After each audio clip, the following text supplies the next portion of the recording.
Welcome to FailCraft, the podcast where we dive into the messy, real side of success and explore how setbacks become the stepping stones to growth and clarity. Today's guest is Mike Swenson, a nationally recognized leader in crisis management and public relations. He is the founder of Barkley Public Relations and the creator of CrisisTrak, a system he built after decades of helping organizations prepare for and respond to the unexpected. He has seen what happens when it hits the fan, and his mission is to help leaders not just survive those moments, but emerge stronger. He's here to talk about the deep lessons that only failure and crisis can teach. So, Mike, it's a real pleasure to have you on FailCraft today. Welcome to the show. Thank you, Ezekiel. It's great to be here, and I appreciate the opportunity to talk with your listeners. All right, so let's dive in. Mike, your career is built around helping people navigate crisis, which is a really profound setback. So, can you share a story of a crisis you witnessed and what that failure taught you about what separates the leaders who emerge stronger from those who don't? Yeah, the public relations firm that I started in 1987. Of course, we worked with lots of organizations, not just companies, but also nonprofits, NGOs, educational institutions.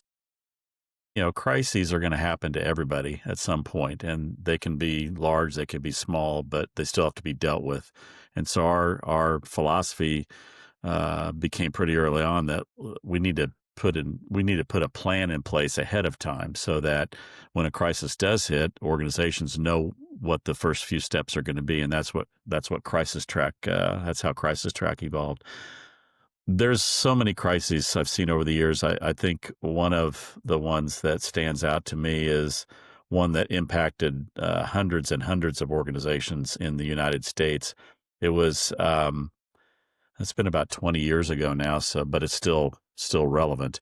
There was a company that was in the food production business. They produced peanuts, and so nuts are involved in so many different products. So there could be food manufacturers, there could be restaurant chains, restaurants, small, large and small, but peanuts are used in so many different ways. And this company was not very good at their food safety protocols, and they got to the point where they were putting out bad product, and some people were starting to get sick. Well, this impacted over 300 brands in the United States, but they weren't just United States brands, they were global brands. And so if you can imagine any kind of product that has a nut in it, whether it be food or ice cream, or again, going to restaurants where there's, nuts being used, it impacted hundreds of brands. At our firm, we had 3 clients that were impacted. And so here's a crisis that's been caused by someone else, but it's now impacting our clients. So they're in a sense, they're the victim of it. They didn't cause it, but it's their brand name that's on their product. So they still are the ones that have to communicate to their customers that, yes, this has happened, and became a national story. So it was in the media. And so we had to work with, our 3 clients that were impacted to come up with their own crisis plans to speak to it. And it just was a great example of how you could be doing everything right, but someone you're working with does something wrong, and that in turn becomes a problem for you. So we were able to help all of our clients communicate. Of course, one of the big things in that position a company had to do was you've got to go find a new vendor because you've relied on this company for product for years, and now they've ended up not being very good actors and doing things wrong. And now we got to go out and find new. So that's one of the first steps that has to take place in the midst of communication to everybody that everything's okay. We pulled our product off the shelf. We aren't using their peanuts anymore. Anyway, that's one that stands out to me just because it was so massive and involved global brands. And yet none of those brands were at fault for anything other than they did business with this company. And by the way, that company, who had been in business for decades, after this incident was shut down within 6 months. So, Mike, I'd like to know what the moment of faltering actually look like from the inside? So, what's a common human reaction leaders have when that crisis first hits? Well, obviously, good leaders have probably put a plan in place, so they have a team formed. They have anticipated that this is a crisis that could happen to them, so they have thought about it, and they have thought about what they're going to say right away and have messages ready. That's what the CrisisTrak process does. And if a good leader has done that and put that in place, then they are able to lead with calmness and with certainty and with transparency because they now can go out and talk to all of their key audiences, starting with their employees, but moving on to their customers and their prospective customers. If it's a nonprofit, they are, looking to talk to their employees, their volunteers, their donors, and they've got to have that plan in place. So they've got if they have a plan in place, they're able to lead with that certainty and be transparent in their communication. If it's a leader who has not done that, then the crisis hits and they have no plan in place. They don't know who's going to be responsible. They have to appoint somebody to manage it.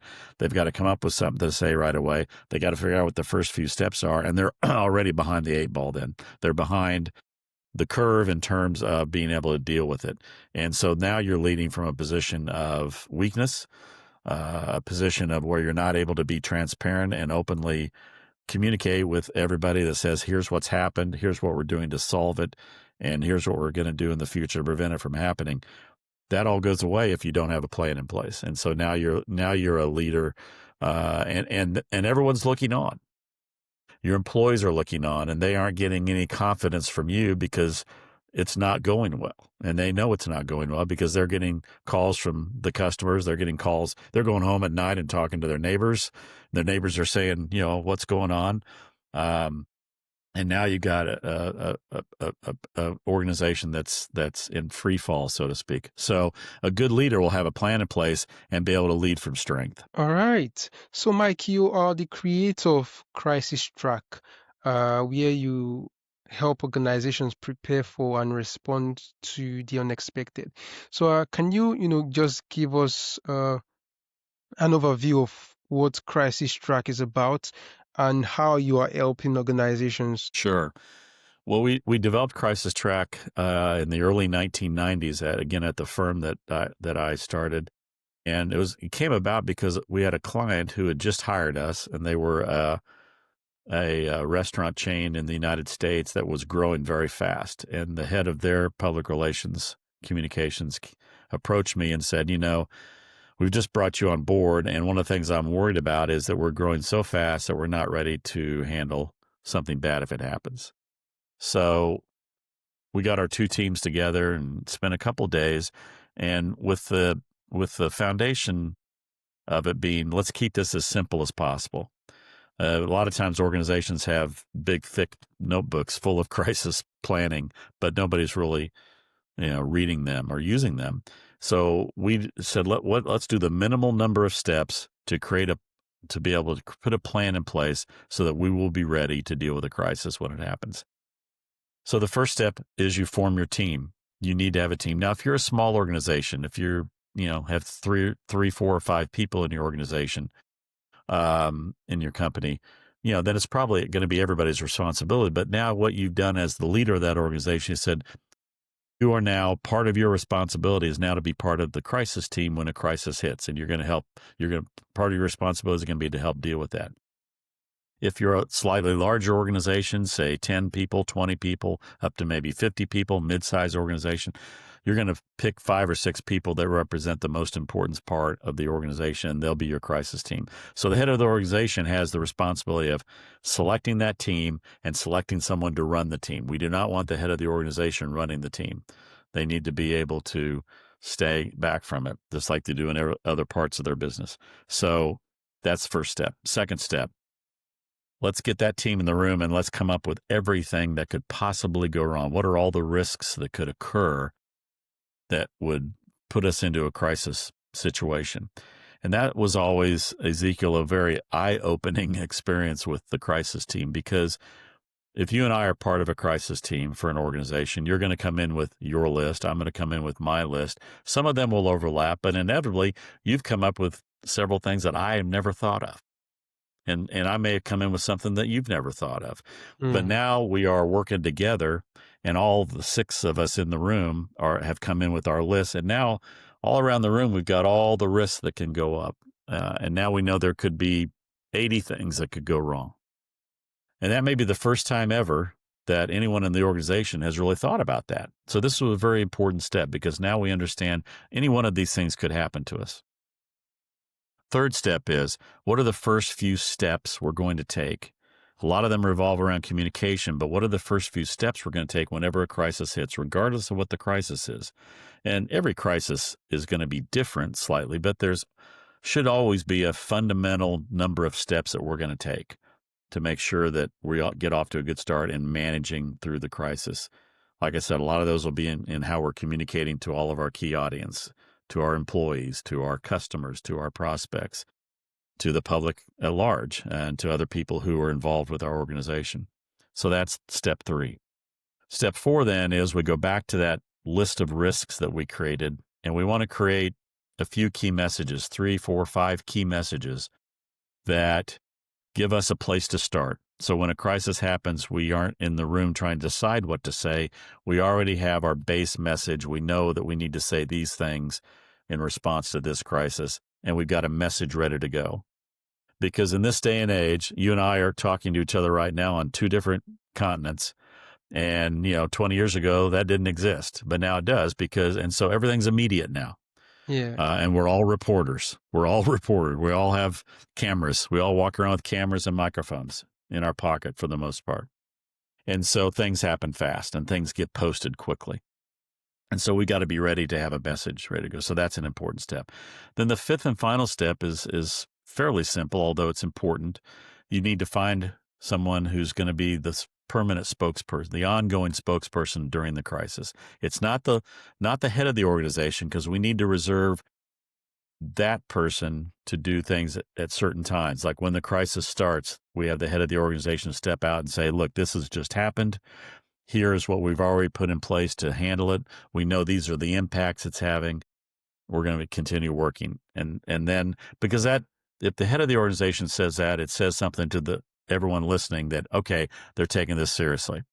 This is the head person, and they know, they have come out and told us they have a problem, and they're dealing with it. And so now we understand 2 things. One is we understand it's important to them, and secondly, we see the leader of the organization out there talking about it, which means we should give comfort to everyone to say, okay, they're on top of it. But then you have to have somebody who comes back and speaks on an ongoing basis throughout the crisis. So who's that person going to be?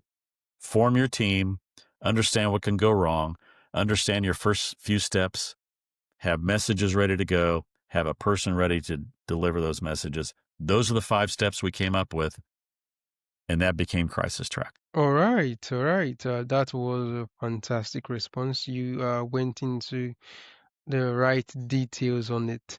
So, Mike, how do you convince successful leaders who aren't in a crisis to prepare for a setback that hasn't happened yet? That's a great question. And one of the things that we want to do with one of the things that happened when CrisisTrak was created is in that second step where we're identifying all the things that can go wrong.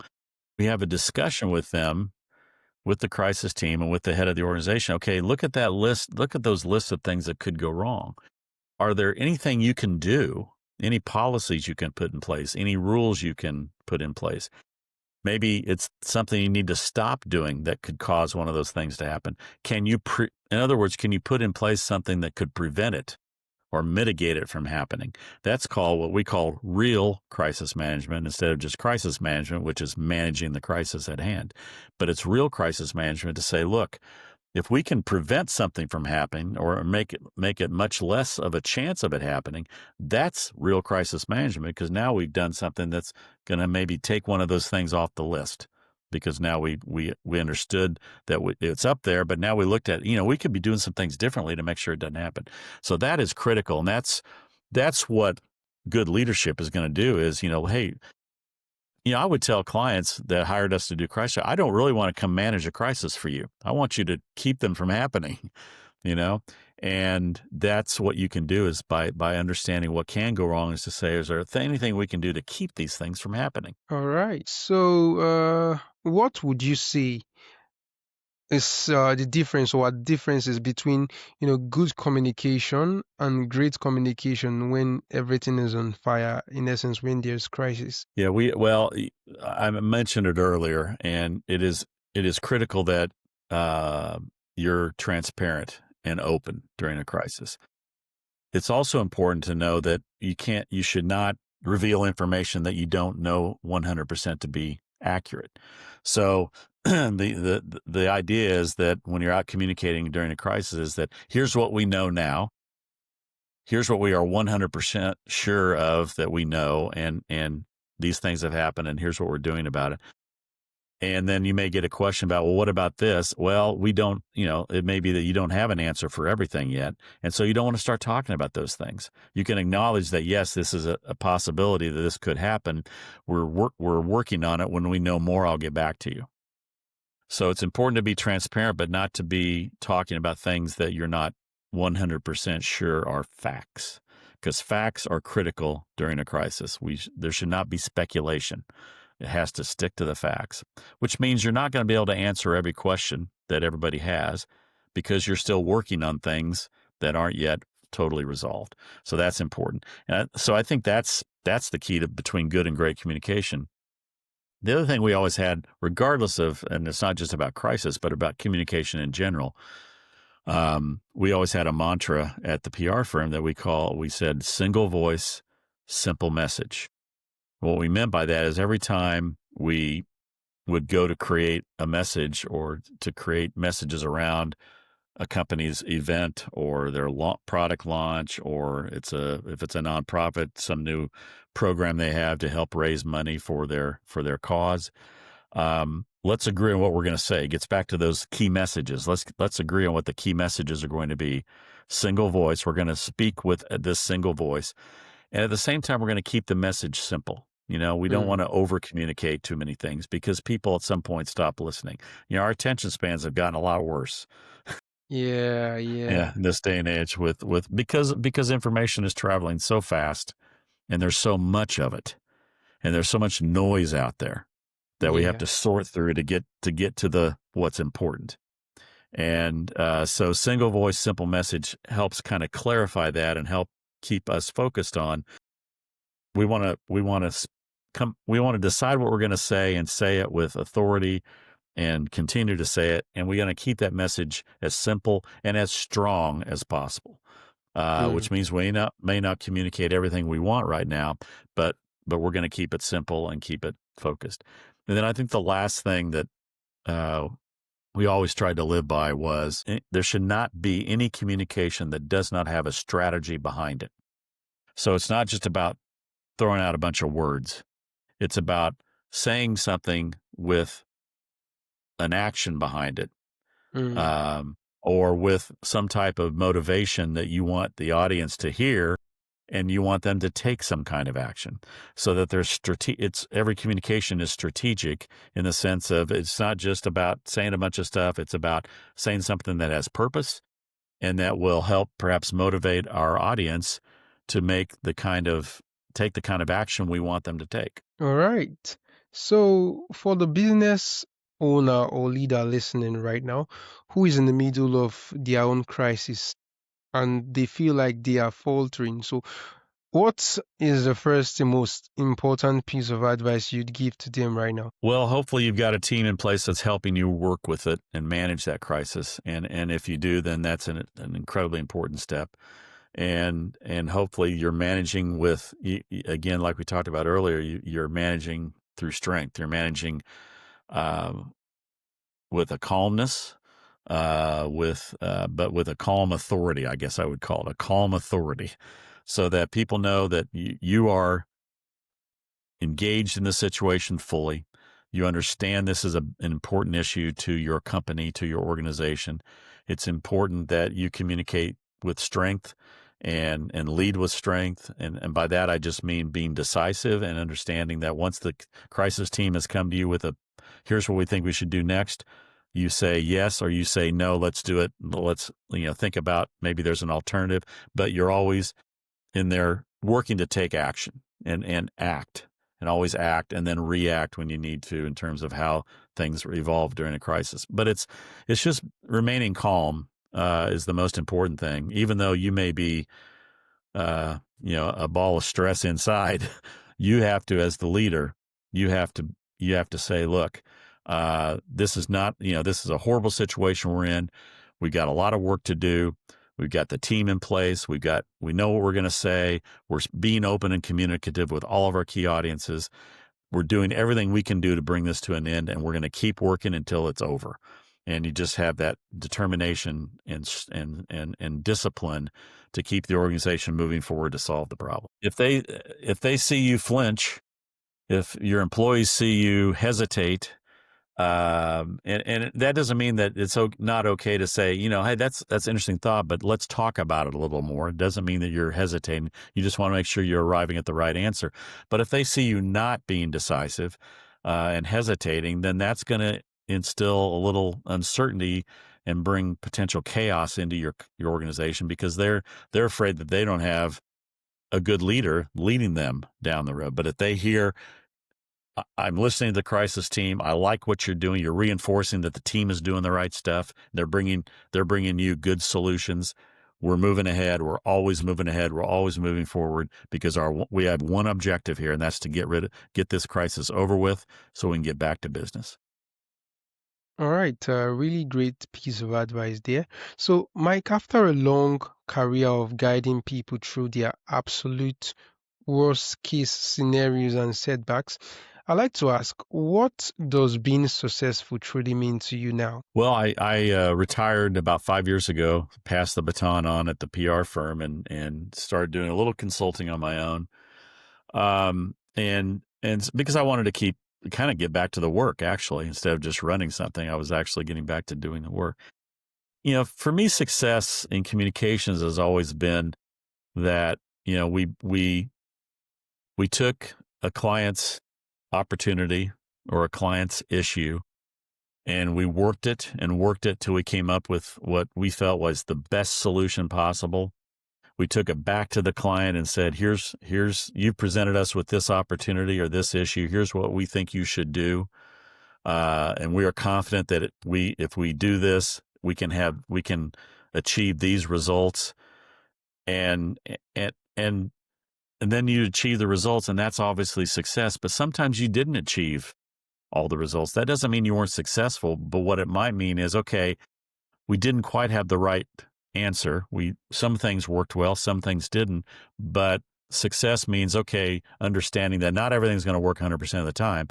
And so we have to make some decisions. Do we need to come up with some new ideas, or is what worked good enough and it's working, and we do more of that? But to me, success is understanding that, not everything's going to work all the time, and that sometimes we got to go back and refigure things in order to be successful.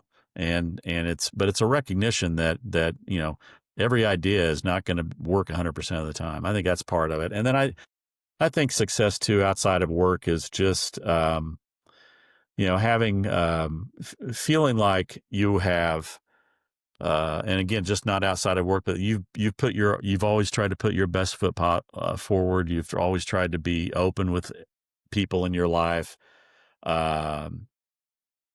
You have some fun, do some things that are enjoyable, and get you and have pursuits that you enjoy, because it gets you maybe in front of different people and introduces you to different things. And I think that's success. It's like always wondering what's around the corner is a good thing. I mean, what's next is always one of my favorite things. It's this has been fun. I want to keep doing this, but is there anything else we should be doing? And so I think that applies both in life and in your pursuits of work as well. Wow, it interests me all the time to hear how different people have their different meaning for being successful. So that was a really great one there, Mike. Well, thank you. Finally, for our listeners who want to learn more about your work or get access to CrisisTrak to prepare for their own unexpected moments, so where is the best place for them to go? or perhaps also connect with you too? Sure. There's two places. I have my profile on LinkedIn, which is Mike Swenson 1. And there's a lot of content there about crisis that people can access freely and learn from it, hopefully. And then at CrisisTrak.com, CrisisTrak spelled TRAK, I've produced 9 videos which organizations can purchase, which spell out in great detail how to build your own crisis track process. And it is simple enough that an organization can do it themselves. So if you're a leader of an organization listening right now, and either you have a company that's in existence or you have an organization that you're ready to start, have someone in your organization look at these videos and develop your crisis plan. So make that a part of your ongoing business plan. And so those are the two places that I can be found. All right, Mike, this has been an incredibly valuable conversation, and I'm really honored and excited to have you on the show today. Well, thank you. I really appreciate the opportunity to speak with you and all your listeners, and wish you the best today. And everybody, if you if you know if you're thinking about starting an organization, or you already are, hopefully what you take away from this is that step back for a moment and make sure, are we ready? Ask the question: are we ready to deal with something that goes wrong? All right, thank you very much. Thank you.